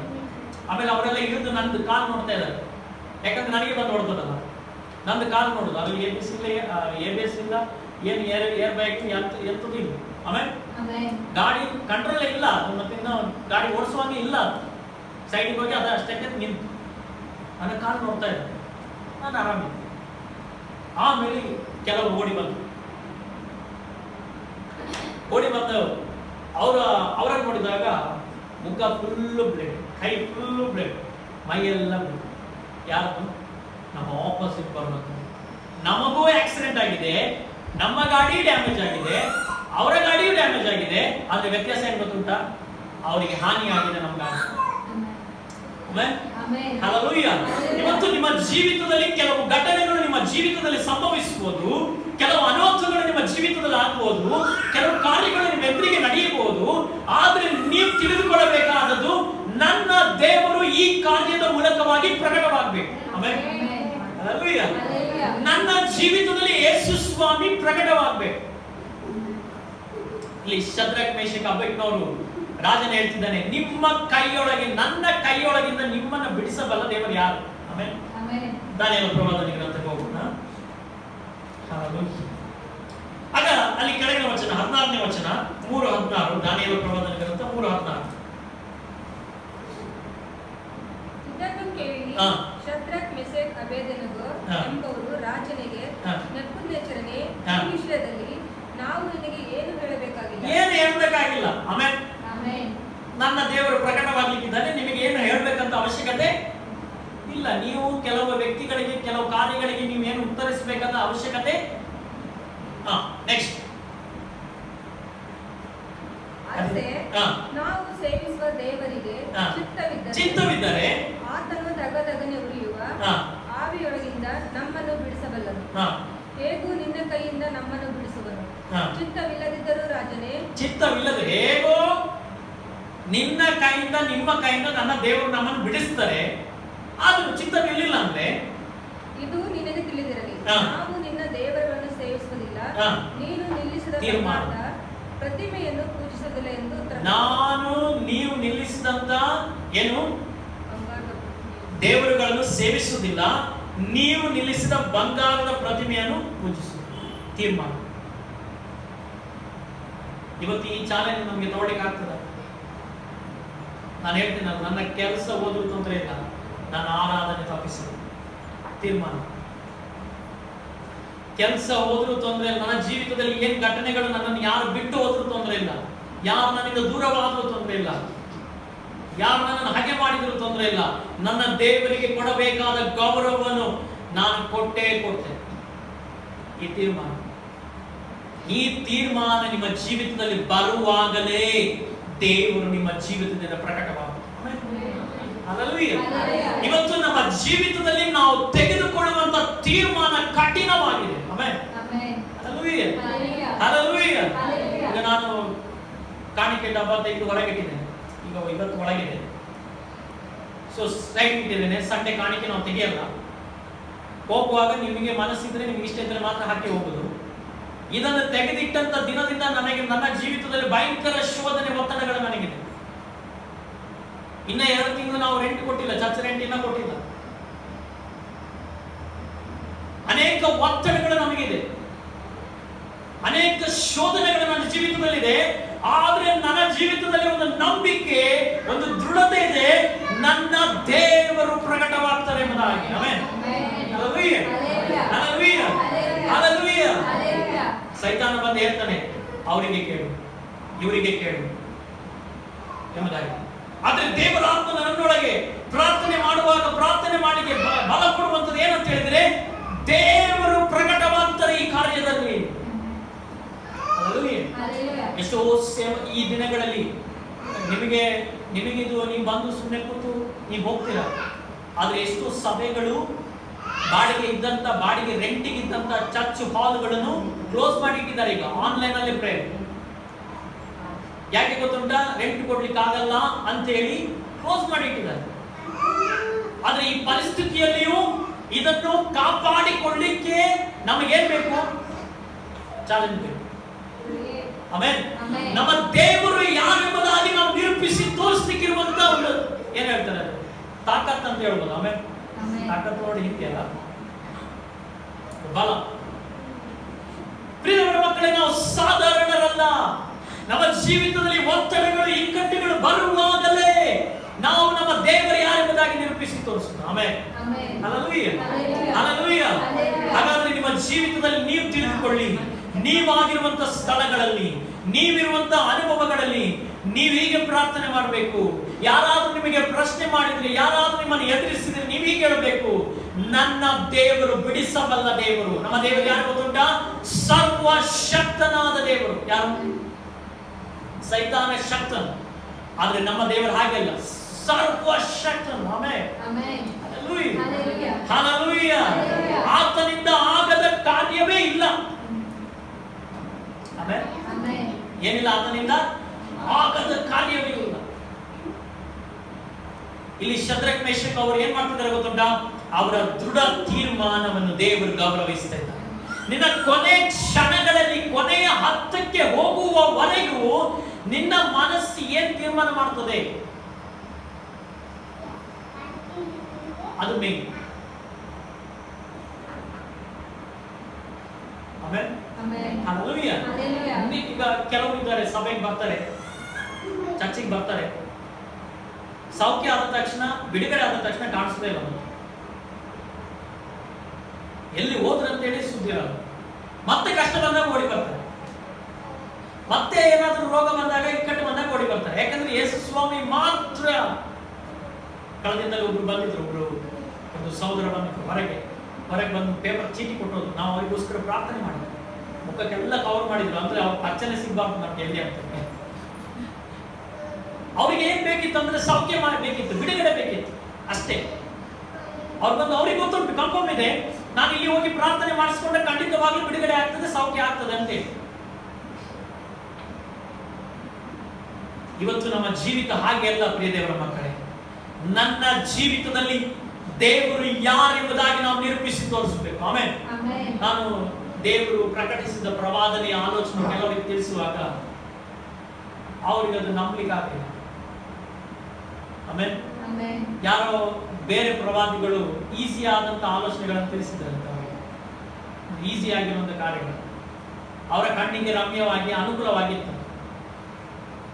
ದೇವರು ಕೆಲವು ವಿಷಯಗಳನ್ನು ಮಾತನಾಡುವಾಗ ನಮಗೆ ಅದು ನಂಬಲಿಕ್ಕಾಗಲ್ಲ. ಇದು ನಡೀತದ, ಇದಾಗ್ತದ ಅಂತ ನಮಗೆ ಏನಾಗ್ತದೆ, ಏನು ಡೌಟ್ ಆಗ್ತದೆ ಕೆಲವು ಟೈಮ್. ಪ್ರಿಯ ದೇವರ ಮಕ್ಕಳೇ, ದೇವರು ತನ್ನ ವಾಗ್ದಾನವನ್ನು ದೃಢ ಮಾಡಿಕೊಂಡಿದ್ದಾನೆ. ಆಮೇಲೆ ತನ್ನ ಆಲೋಚನೆಗಳನ್ನು ಆತನು ದೃಢ ಮಾಡಿಕೊಂಡಿದ್ದಾನೆ. ಅವರ ಆಲೋಚನೆಗಳು ದೃಢವಾಗಿದ್ರೆ ಅದು ಖಂಡಿತವಾಗಲೂ ನಮ್ಮ ಜೀವಿತದಲ್ಲಿ ನೆರವೇರ್ತದೆ. ಇವತ್ತು ನೀವೊಂದು ತೀರ್ಮಾನ ತೆಗೆದುಕೊಳ್ಬೇಕು, ಇಲ್ಲಿ ಬಂದಿರುವಂತೆ ಎಲ್ಲರ ಒಂದು ತೀರ್ಮಾನ ತೆಗೆದುಕೊಳ್ಬೇಕು. ನನ್ನ ಜೀವಿತದಲ್ಲಿ ನನ್ನ ಸರ್ವಶಕ್ತನಾದ ದೇವರು ಪ್ರಕಟವಾಗಬೇಕೆಂಬುದಾಗಿ. ಆಮೇಲೆ ಅಲ್ಲಿ ಕೆಳಗಿನ ವಚನ ಓದುವಾಗ ಓದಿ ಅಂತ 19ನೇ ವಚನ 3:19 ದಾನಿಯೇಲ. ಕೋಪ ಉದ್ರೇಕದಿಂದ, ಕೋಪ ಜಾಸ್ತಿ ಆಯ್ತು. ನಾವ್ ಯಾರಿಗಾದ್ರೂ ಈ ರೀತಿ ಮಾತನಾಡುವಾಗ ಕೋಪ ಬೀಪಿ ರೈಸ್ ಆಗುತ್ತೆ. ಶದ್ರಕ್, ಮೆಷಕ್, ಅಬೇದನೆಗೋ ಎಂಬುವರ ಕಡೆಗೆ ಬೇರೆ ಮಾಡಿಕೊಂಡು ಆವಿಗೆಯನ್ನು ನಿತ್ಯಕ್ಕಿಂತ 7% ಹೆಚ್ಚಿಸಿದ್ರಂತೆ. ಆಮೇಲೆ ಫಸ್ಟ್ 1% ಇತ್ತು, ಈಗ 7% ಬೆಂಕಿಯ ಜ್ವಾಲೆ ಜಾಸ್ತಿ ಆಯ್ತು. ಆಮೇಲೆ ಓದಿ. ಆವಿಗೆ ಕುಡಿಸಬೇಕೆಂದು ಆಜ್ಞಾಪಿಸಿದರು. ಇದಲ್ಲದೆ ತನ್ನ ಸೈನ್ಯದ ಕೆಲವು ಮಂದಿ ಶೂರರಿಗೆ ಶದ್ರಕ್, ಮೆಷಕ್, ಅಬೇದನೆಗೋ ಎಂಬುವರನ್ನು ಕಟ್ಟಿ ದಗದಲ್ಲಿ ಉರಿಯುವ ಆವಿಯೊಳಗೆ ಎತ್ತಿ ಹಾಕಬೇಕೆಂದು ಅಪ್ಪಣೆ ಕೊಟ್ಟರು. ಕೆಲವು ಮಂದಿ ಯಾರಿಗೆ? ಶೂರರಿಗೆ. ಆಮೇಲೆ ಶೂರರ್ ಅಂದ್ರೆ ಏನು? ಯಾವುದಕ್ಕೆ ಹೆದರದವರು ಅಲ್ಲ. ಶೂರರ್ ಅಂತ ಹೇಳುವಾಗ ಯಾವುದಕ್ಕೆ ಹೆದರದವರು, ಎಲ್ಲದಕ್ಕೂ ಅವರು ಜಯಿಸಿ ಮೆಟ್ಟಿ ನಿಲ್ಲುವಂತ ವ್ಯಕ್ತಿಗಳು. ಯಾರನ್ನ ಹಿಡಿಲಿಕ್ಕೆ? ಶದ್ರಕ್, ಮೇಷಕ್ ಅವರನ್ನು ಕಟ್ಟಿಗೆ ಏನ್ ಮಾಡಿದ್ರಂತೆ, ಎಲ್ಲಿ ಹಾಕಿದ್ರು? ಹಾಗಾಗಿ ವಾಕ್ಯ ಕೆಳಗಿನ ವಚನದಲ್ಲಿ ಹೇಳ್ತದೆ, ಆ ಬೆಂಕಿಯೊಳಗೆ ಹಾಕಿದಂತ ವ್ಯಕ್ತಿಗಳ ಯಾರು? ಶೂರರು ಸುಟ್ಟೆ ಹೋದ್ರು. ಆಮೇಲೆ ದೇವರ ಮಕ್ಕಳೇ, ನಿಮ್ಮ ಮುಂದೆ ಕೆಲವು ವಿದ್ಯಾವಂತರು ನಿಲ್ಬಹುದು, ಜ್ಞಾನವಂತರು ನಿಲ್ಬಹುದು, ನಿಮಗಿಂತ ಉನ್ನತಿ ಪದವಿಯಲ್ಲಿರುವಂತಹ ವ್ಯಕ್ತಿಗಳು ನಿಮ್ಮ ಮುಂದೆ ನಿಲ್ಬಹುದು, ನಾನಾ ವಿಷಯಗಳು ಉನ್ನತವಾಗಿರುವಂತಹ ಲೋಕ ಸ್ಥಿತಿಯಲ್ಲಿ ಉನ್ನತವಾಗಿರುವಂತಹ ವ್ಯಕ್ತಿಗಳು ಕಾರ್ಯಗಳು ನಿಮ್ಮ ಮುಂದೆ ನಿಲ್ಬಹುದು. ಆದ್ರೆ ನೀವೊಂದನ್ನು ನಂಬಬೇಕು, ನನ್ನೊಳಗಿರುವಂತಹ ದೇವರು ಸರ್ವಶಕ್ತನು, ನನ್ನನ್ನು ಉದ್ಧರಿಸುವಂತದ್ದು ನನ್ನ ದೇವರಾಗಿದ್ದಾನೆ, ನನ್ನನ್ನು ಮೇಲೆತ್ತುವಂತದ್ದು ನನ್ನ ದೇವರಾಗಿದ್ದಾನೆ, ನನ್ನನ್ನು ನಡೆಸುವಂತದ್ದು ನನ್ನ ದೇವರಾಗಿದ್ದಾನೆ. ಈ ಯಾವ ಕಾರ್ಯಗಳಿಗೆ ನಾನು ಭಯಪಡಲ್ಲ, ನಾನು ಹಿಂಜಾರಲ್ಲ, ಇದಕ್ಕೆ ನಾನು ತಲೆ ಬಾಗಲೆಂಬುದಾಗಿರುವಂತಹ ತೀರ್ಮಾನವನ್ನು ಶದ್ರಕ್, ಮೇಷಕ್, ಅಬೇದ್ನೆಗೋರು ತೆಗೆದುಕೊಂಡಾಗ ಏನಾಗ್ಬೋದು ಅಂತ, ಅವರು 3 ಜನ. ಆಮೇಲೆ ತೀರ್ಮಾನ ತೆಗೆದುಕೊಂಡಂತ ವ್ಯಕ್ತಿಗಳು ಎಷ್ಟು ಜನ? 3 ಜನ. ಕೆಳಗಿನ ವಚನದಲ್ಲಿ ನಾವು ಓದುವಾಗ ಅದರಂತೆ ಸರಿಯ ಈಚಾರು, ಮುಂಡಾಸ ಮೊದಲಾದ ಉಡುಪುಗಳನ್ನು ಧರಿಸಿಕೊಂಡಿದ್ದ ಹಾಗೆಯೇ ಅವರನ್ನು ಕಟ್ಟಿ ದಗದಲ್ಲಿ ನುರಿಯುವ ಆವಿಗೆಯೊಳಗೆ ಹಾಕಿಬಿಟ್ಟರು. ಹೀಗಾಗಲು ರಾಜಾಜ್ಞೆ ಖಂಡಿತವಾಗಿದ್ದರಿಂದಲೂ ಆವಿಗೆಯ ಕಾವು ಅತಿ ತೀಕ್ಷ್ಣವಾಗಿದ್ದರಿಂದಲೂ ಅಗ್ನಿ ಜ್ವಾಲೆಯು ಶದ್ರಕ್, ಮೆಷಕ್, ಅಬೇದ್ನೆಗೋ ಎಂಬವರನ್ನು ಎತ್ತಿ ಹಾಕಿದವರನ್ನೇ ಸಂಹರಿಸಿಬಿಟ್ಟು ಇವತ್ತು ನಮಗೆ ವಿರುದ್ಧವಾಗಿ ನಿಲ್ಲುವಂತ ವ್ಯಕ್ತಿಗಳು ನೆನನಿಲ್ಲಲ್ಲ. ಆಮೇಲೆ ನಿಮಗೆ ಯಾರೆಲ್ಲ ವಿರುದ್ಧವಾಗಿ ಮಾತನಾಡ್ತಾರಲ್ಲ, ಯಾರೆಲ್ಲ ವಿರುದ್ಧವಾಗಿ ನಿಲ್ತಾರಲ್ಲ, ತಲೆ ಬಾಗಲೇಬೇಕು. ಆಮೇಲೆ ಅಲ್ಲವೀಗ ಆ ಸಮಯದಲ್ಲಿ ನಮಗೊಂದು ಕಷ್ಟ ಆಗಿರ್ತದೆ, ಅಯ್ಯೋ ಈ ವ್ಯಕ್ತಿಗಳು ಈಗ ಹೇಳಿಬಿಟ್ರಲ್ಲ ಅಂತೇಳಿ ಕಷ್ಟ ಆಗ್ತದೆ. ಸಮಯ ಬರುವಾಗ ತಲೆ ಬಾಗ್ಲೇಬೇಕು. ಅದಕ್ಕೋಸ್ಕರ ಪ್ರಿಯ ದೇವರ ಮಕ್ಕಳೇ, ನಮ್ಮ ಜೀವಿತದಲ್ಲಿ ನಾವು ಒಂದು ತೀರ್ಮಾನವನ್ನು ತೆಗೆದುಕೊಳ್ಳಬೇಕು. ನನ್ನ ಜೀವಿತ ಈ ಲೋಕದ ಯಾತ್ರೆಯಲ್ಲಿ ನಾನು ಸುಮ್ಮನೆ ಹೋಗಿ ಪ್ರಯಾಣ ಮಾಡಿ ಬರಬಾರ್ದು. ಸುಮ್ಮನೆ ಹೋಗಿ ನಾನು ಇರುವಂತ ಸ್ಥಳದಲ್ಲಿ ಸುಮ್ಮನೆ ಹೋಗಿ ಕೆಲಸ ಮಾಡಿ ಬರಬಾರ್ದು. ನನ್ನ ದೇವರು ಯಾರೆಂತೇಳಿ ಅವ್ರಿಗೆ ಗೊತ್ತಾಗ್ಬೇಕು. ಆಮೆನ್. ನನ್ನ ಯೇಸು ಸ್ವಾಮಿ ಯಾರೆಂಬುದಾಗಿ ಅವರಿಗೆ ಅರ್ಥ ಮಾಡಿಕೊಡ್ಬೇಕು. ಅದು ಯಾವಾಗ ಆಗ್ತದೆ? ನಾವು ದೃಢವಾಗಿ ನಿಂತಾಗಲೇ. ಹಲ್ಲೆಲೂಯಾ. ಈ ಸತ್ಯವೇದದಲ್ಲಿದ್ದಂತ ಭಕ್ತರುಗಳು, ಈ ಲೋಕದಲ್ಲಿ ಅನೇಕ ಸೇವಕರುಗಳು, ಭಕ್ತರುಗಳು, ಅವರು ನಂಬಿ ಅವರು ದೇವರನ್ನು ಸ್ತುತಿಸಿ ದೃಢವಾಗಿ ನಿಂತಾಗ ಅವರಿದ್ದಂತೆ ಎಂತೆಂಥ ದೊಡ್ಡ ದೊಡ್ಡ ಪರಿಸ್ಥಿತಿಗಳನ್ನು ದೇವರವರನ್ನು ಬಿಡಿಸಿ ಹೊರತಂದು ನಡೆಸಿದ್ದಾನೆ. ಆಮೆನ್. ಹಲ್ಲೆಲೂಯಾ. ಇವತ್ತು ನಮ್ಮ ಜೀವಿತದಲ್ಲಿ ನಮ್ಮನ್ನು ಉದ್ಧಾರ ಮಾಡುವಂಥದ್ದು ನಮ್ಮ ದೇವರಾಗಿದೆ, ನಮ್ಮನ್ನು ನಡೆಸುವಂಥದ್ದು ನಮ್ಮ ದೇವರಾಗಿದೆ. ಹಲ್ಲೆಲೂಯಾ. ಹಾಗೆ ಕೆಳಗಿನ ವಚನದಲ್ಲಿ ನಾನು ಮುಂದೆ 28ನೇ ವಚನದಿಂದ ನಾವು ಓದೋಣ.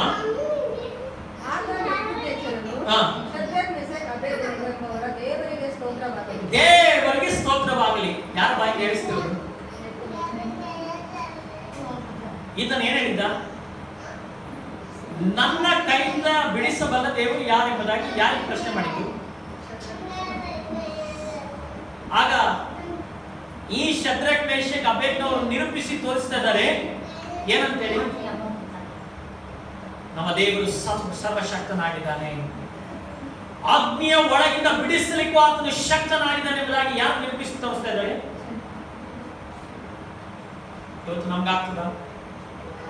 ಆಮೇಲೆ ನೋಡಿ, ನಿಮ್ಮ ಸುತ್ತಮುತ್ತಲೂ ಬಲಹೀನರು ತುಂಬಿಕೊಂಡಿದ್ದಾರೆ.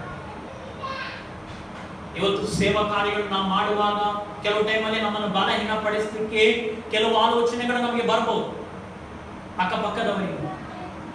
ಆದ್ರೆ ನನ್ನ ಒಳಗೆ ದೇವರು ಇಟ್ಟಿರುವಂತ ತೀರ್ಮಾನ, ದೃಢತೆ ಬಿದ್ದು ಹೋಗಬಾರದು. ಹಲ್ಲೆಲೂಯಾ. ಇವತ್ತು ದೃಢನಾಗಿ ನಿಲ್ಲುವಾಗ ಬೆಂಕಿಯ ಕಾವು ಹೆಚ್ಚಾಯ್ತಂತೆ. ಅವ್ರು ಒಳಗೆ ಹಾಕಿಲ್ಪಟ್ಟಾಗ ಇನ್ನೊಬ್ಬ ವ್ಯಕ್ತಿ ಕಾಣಿಸ್ಕೊಳ್ತಾರೆ. ಯಾರು? ಯೇಸು. ಅವ್ರ ಒಳಗಡೆ ಹೇಗಿದ್ದಾರೆ? ಕೈಯೆಲ್ಲ ಬಿಚ್ಚಲ್ಪಟ್ಟವರಾಗಿ ನಡೀತಿದ್ದಾರೆ. ಎಲ್ಲಿ? ಬೆಂಕಿ ಒಳಗೆ. ಹಲ್ಲೆಲೂಯಾ. ಹಾಗಾದ್ರೆ ಇಂಥ ಅದ್ಭುತ ಅತಿಶಯ ಕಾರ್ಯಗಳು ನಿಮ್ಮ ಜೀವಿತದಲ್ಲಿ ನೀವು ಕಾಣ್ಬೇಕಾ? ದೇವರು ನಿಮ್ಮನ್ನು ನಡೆಸಲಿಕ್ಕಿರುವಂತ ಮಹಿಮೆ ಕಾರ್ಯಗಳನ್ನ ನೀವು ಕಾಣ್ಬೇಕಾ? ಆಮೆನ್. ಹಲ್ಲೆಲೂಯಾ. ಈಗ ಅಕ್ಕಿಬರರು ಹೋದಾಗ ಕಡೆಯ ಸ್ಥಾನದಲ್ಲಿ ಈಗ ಒಂದು 16 ದಿನ 20 ದಿನ ಆಯ್ತಲ್ಲ, ಒಂದು ತಿಂಗಳಾಯ್ತು. ಈಗ ಫಸ್ಟ್ ಪೊಸಿಷನ್ ಅಲ್ಲಿ ಇದ್ದಾರಂತೆ. ಆಮೆನ್. ಹಲ್ಲೆಲೂಯಾ. ಅವ್ರ ಮುಖ್ಯ ಕೆಲಸ ಅವ್ರ ಕೆಲಸ ಮಾಡಿದ್ರಿಂದ ಬೇರೆಯವ್ರಿಗೆ ಕೆಲಸ ಮಾಡ್ಲಿಕ್ಕೆ ಆಗುತ್ತೆ. ಆಗ ನಾನು ತಿರುಗಿ ಅವ್ರಿಗೆ ಹೇಳ್ತಿರೋದು, ಇದು ಸಾಲದು, ಮತ್ತೆ ತೀರ್ಮಾನ ದೃಢವಾಗಿ ನೀವು ಮಾಡಿ, ಗಟ್ಟಿಯಾಗಿ ನಿಲ್ಲಿ, ದೇವರಿಗೋಸ್ಕರವಾಗಿ ಗಟ್ಟಿಯಾಗಿ ನಿಲ್ಲಿ. ದೇವರು ಇನ್ನೂ ಮಹಿಮೆ ಕಾರ್ಯಗಳು ನಿಮ್ಮ ಜೀವಿತದಲ್ಲಿ ಮಾಡಲಿಕ್ಕಿದ್ದಾನೆ ಎಂಬುದಾಗಿ. ಇವತ್ತು ನಾವು ಆ ಗಟ್ಟಿಯಾದ ತೀರ್ಮಾನವನ್ನು, ದೃಢತೆಯನ್ನು ನಾವು ತೆಗೆದುಕೊಳ್ಳುವಾಗ ದೇವರ ನಾಮ ಗ್ಲೋರಿಫೈ ಆಗ್ತದೆ, ದೇವರ ನಾಮ ಮಹಿಮೆ ಉಂಟಾಗ್ತದೆ. ಅದಕ್ಕೋಸ್ಕರವಾಗಿ ನಮ್ಮ ಜೀವಿತವನ್ನು ಸಮರ್ಪಿಸಬೇಕು. ದೇವರೇ, ಕೆಲಸದಲ್ಲಿ ನಾನು ಸಾಧಾರಣನಾಗಿರಬಾರದು, ನಾನು ಹೋಗುವಂತ ಸ್ಥಳದಲ್ಲಿ ನಾನು ಸಾಧಾರಣನಾಗಿರಬಾರದು, ನಾನು ಆಗಿರುವಂತ ಮನೆಯಲ್ಲಿ ನಾನು ಸಾಧಾರಣನಾಗಿರಬಾರದು. ನನ್ನ ಜೀವಿತದ ಎಲ್ಲ ದಿನಗಳು ದೇವರ ನೀನು ಪ್ರಕಟವಾಗಬೇಕು, ನಿನ್ನ ಮಹಿಮೆ ಪ್ರಕಟವಾಗಬೇಕು. ಇನ್ನೊಬ್ಬ ವ್ಯಕ್ತಿ ನಮ್ಮ ಮುಖಾಂತರವಾಗಿ ಬಿಡುಗಡೆ ನಾವು ಅನುಭವಿಸಬೇಕು. ಆಸೆ ಇದೆಯಾ? ಆಮೇಲೆ ನೀವು ಇಲ್ಲಾಂದ್ರೆ ಲೋಕದಲ್ಲಿ ಸಾಧಾರಣದಂತೆ ನೀವು ಕೆಲಸಕ್ಕೆ ಹೋಗಿ, ನೀವು ಮನೆಗಳಿಗೆ ಹೋಗಿ, ನೀವು ಫಂಕ್ಷನ್ಗಳಿಗೆ ಹೋಗಿ, ಮದುವೆ ಕಾರ್ಯಕ್ರಮಗಳಿಗೆ ಹೋಗುದು ಸುಮ್ಮನೆ ಬರೋದು, ಹೋಗುದು ಸುಮ್ಮನೆ ಬರೋದು ಆಗಬಾರ್ದು. ಅಲ್ಲಿಗೆ ಏನಾದರೂ ಒಂದು ಕಾರ್ಯ ನಿಮ್ಮ ಮೂಲಕವಾಗಿ ನಡೆಯುವುದು. ನೀವಿರುವಂತ ಜಾಗದಲ್ಲಿ, ನೀವಿರುವಂತ ಸ್ಥಳದಲ್ಲಿ, ದೇವರು ನಿಮ್ಮನ್ನು ಇಟ್ಟಿರುವಂತಹ ಸ್ಥಳಗಳಲ್ಲಿ ನಿಮ್ಮ ಮೂಲಕವಾಗಿ ಏನೋ ಒಂದು ಪ್ರಕಟವಾಗಬೇಕು. ಆಮೆನ್. ಹಲ್ಲೆಲೂಯಾ. ಇಲ್ಲಿ ಭಕ್ತರುಗಳು ಯೆಹೋವನೆಂಬವನು ಯಾರೆಂಬುದಾಗಿ ಕೇಳಿದಂತ ಫರೋಹನಿಗೆ ದೇವರು ಸರಿಯಾಗಿ ನಿರೂಪಿಸಿ ತೋರಿಸಿದ 10 ಬಾಧೆಗಳನ್ನು ಕೊಟ್ಟು ಲಾಸ್ಟ್ಗೆ ಫರೋಹ ಹೇಳಿದ, ಕರ್ಕೊಂಡು ಹೋಗು ಮೋಶೆಗೆ ಕರ್ಕೊಂಡು ಹೋದ ಮೇಲೆ ಮತ್ತೆ ಕಠಿಣ ಆಯ್ತಂತೆ. ಯಾರ್ದು? ಫರೋಹನ. ದಾರಿಯಲ್ಲಿ ಕೆಂಪು ಸಮುದ್ರ, ದಾರಿಗೆ ಹೋಗ್ತಿರುವಾಗ ಕೆಂಪು ಸಮುದ್ರ ಅಡ್ಡ ಬಂದ್ಬಿಡ್ತು. ಯಾರಿಗೆ? ಇಸ್ರಾಯೇಲ್ ಜನರಿಗೆ.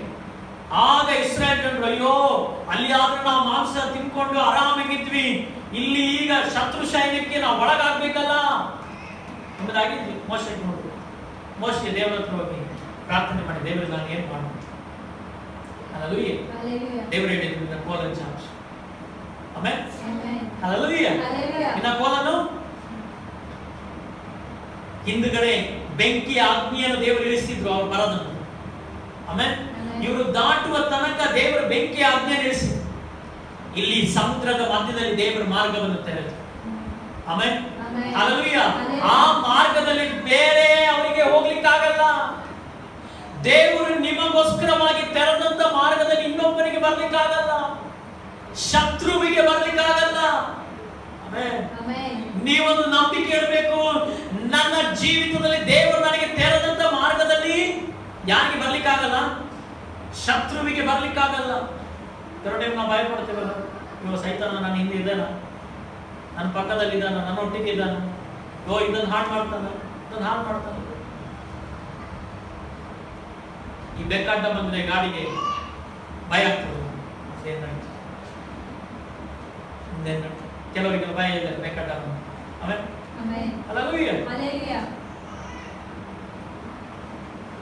ಇವತ್ತು ನಮ್ಮ ಜೀವಿತದಲ್ಲಿ ದೇವರು ಕೆಂಪು ಸಮುದ್ರವನ್ನೇ ವಿಭಾಗಿಸಿದ್ರಂತೆ, ಗೋಡೆಯಾಗಿ, ಚರಿತ್ರೆ ಇದೆ ಅದಕ್ಕೆ. ಇವತ್ತಿಗೂ ಅದರ ಗುರುತುಗಳು, ಅದಕ್ಕೆ ಬಂದ ಸಾಕ್ಷಿಗಳು ಸಮುದ್ರದ ಆಳದಲ್ಲಿ ಸಿಕ್ಕಿದೆ ಇವತ್ತಿಗೆ. ಆಮೇಲೆ ಆ ದಿನದಲ್ಲಿ ಸತ್ತು ಹೋದಂತ ಸೈನ್ಯ ಯಾವುದರಲ್ಲಿ? ಸಮುದ್ರದ ಒಳಗೆ ಮುಳುಗಿ ಹೋದಂತ ಸೈನ್ಯ ಇವತ್ತು ಸಿಕ್ಕಿದೆ, ಅದರ ವಸ್ತುಗಳು ಸಿಕ್ಕಿದೆ. ಆಮೇಲೆ ಹಲ್ಲೆಲೂಯಾ.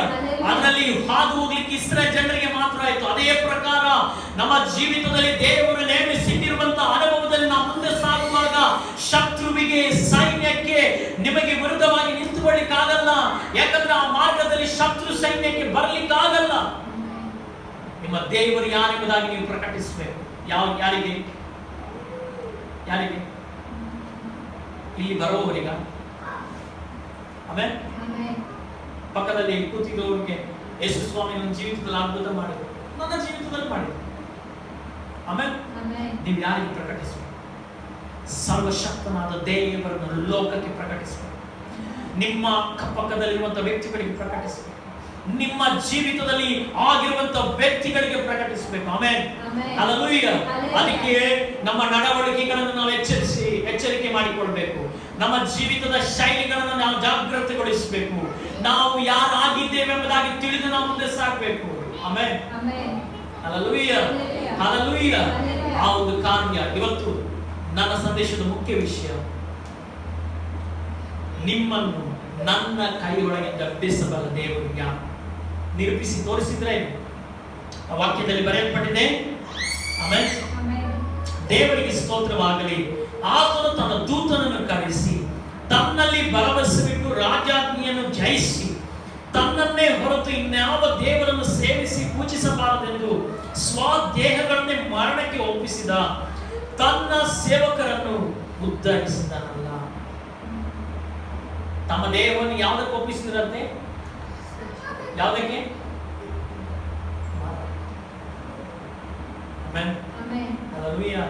ಇವತ್ತು ದೇಹ ಮುಖ್ಯವಾಗಿ, ಈ ಶರೀರ ಮುಖ್ಯವಾಗಿರುವವರಿಗೆ ಈ ಶರೀರದ ಇಚ್ಛೆಗಳನ್ನು ಪೂರೈಸ್ತಾರೆ. ಆತ್ಮ ಯಾರಿಗೆ ಮುಖ್ಯವಲ್ಲ, ಆ ಆತ್ಮದ ದಾಹವನ್ನು ಅವರು ಪೂರೈಸ್ತಾರೆ. ಇವತ್ತು ನಾವು ತಿಳಿದುಕೊಳ್ಳಬೇಕಾದ ವಿಷಯ ಇಷ್ಟೇ. ನಮ್ಮ ದೇವರು ಯಾರೆಂಬುದಾಗಿ ಇನ್ನೊಬ್ಬರಿಗೆ ನಿರೂಪಿಸಬೇಕು. ನಿರೂಪಿಸ್ತೀರಾ? ಆಮೆನ್. ನಿಮ್ಮ ಜೀವಿತದ ದಿನಗಳಲ್ಲಿ, ನೀವಾಗಿರುವಂತಹ ಸ್ಥಳಗಳಲ್ಲಿ ನಿಮ್ಮ ದೇವರು ಯಾರೆಂಬುದಾಗಿ ನಿರೂಪಿಸಬೇಕು. ಆಮೆನ್. ನಾವೆಲ್ಲ ದೇವರ ಸಂಧಾನದಲ್ಲಿ ನಿಂತುಕೊಳ್ಳೋಣ. ಈ ವಾಕ್ಯಗಳ ಮುಂದೆ ಸಂಪೂರ್ಣವಾಗಿ ಒಪ್ಪಿಸಿಕೊಡುತ್ತಾ ನಾವು ಪ್ರಾರ್ಥನೆ ಮಾಡಿಕೊಳ್ಳೋಣ.